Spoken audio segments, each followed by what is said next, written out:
Hello everyone, এটা ছিল দেওঘরের পরের দিনেরই সন্ধ্যাবেলার ভিডিও। সকাল থেকে বিকাল অবধি আমরা তো ঠাকুর মন্দিরেই ছিলাম, যেটার ভিডিও অলরেডি তোমরা দেখে নিয়েছো। সেখান থেকে ফিরে রুমে একটু রেস্ট করে সন্ধ্যাবেলা আমরা চলে যাই বৈদ্যনাথ ধাম দর্শন করতে।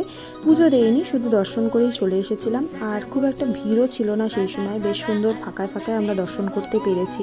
আর মন্দিরটা আমাদের হোটেল থেকে একদম কাছে ছিল, একদম ওয়াকিং ডিস্টেন্স, যার জন্য আমরা হেঁটেই চলে আসতে পেরেছি, খুব একটা অসুবিধা হয়নি।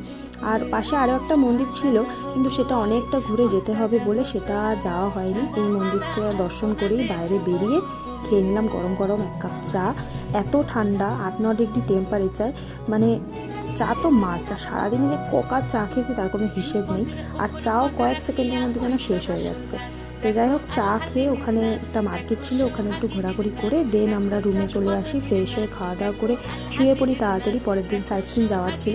ভিডিওটা কেমন লাগলো অবশ্যই জানিও। Bye bye.